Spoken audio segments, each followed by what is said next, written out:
विपत्ति से घिरे हुए उस व्यक्ति को उसका मित्र या उसका गुरु संतावना देते हुए कहता है। अगर मित्र दे रहा है तो कहेंगे कि वह कह रहा है कि हे मित्र, और अगर गुरु जी दे रहे हैं तो वे कहेंगे कि हे शिष्य या भक्त, शिष्य या भक्त,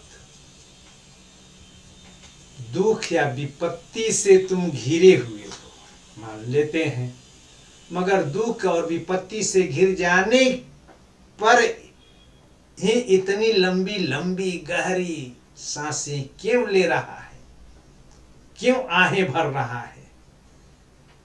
दुख की घड़ी है, इसमें इतना व्याकुल मत हो, परेशान मत हो, बेचैन मत हो। फिर दिन फिरेंगे। मत भूल कि ईश्वर सबकी चिंता करता है, साईं सबकी चिंता करता है, वह किसी को भूलता नहीं है।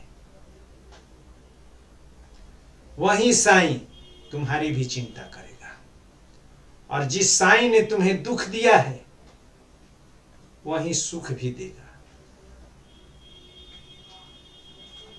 जो तुम्हें अभी मिल रहा है उसे ईश्वर का प्रसाद समझ करके, दई दई सुख कबूल, ईश्वर का प्रसाद समझ करके, ईश्वर का आशीर्वाद समझ करके, नियति समझ करके, प्रारब्ध समझ करके उसको स्वीकार करो।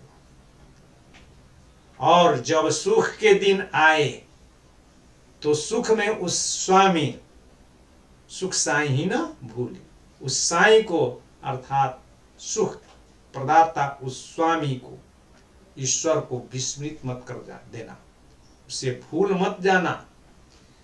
विपत्तियों में घिर जाने पर हाय देव क्यों कर रहा है, इससे तुम्हारा जो है दुख कम नहीं होगा और दर्द बढ़ते ही जाएगा। यदि तू सच्चा सुख चाहता है तो जो कुछ भी ईश्वर तुम्हें दे रहे हैं उसे ईश्वर का धन्यवाद, उस ईश्वर को, उसके लिए उसको धन्यवाद देते हुए उसे सहर्ष स्वीकार करो, संतोष करो, क्योंकि संतोष में ही सुख है। हाय हाय करने से कुछ नहीं प्राप्त होगा। और कुछ टीकाकारों ने तो सुख साही न भूली का अर्थ लगाया है कि विपत्तियों से घिर जाने पर न तो तुझे इतनी लंबी गहरी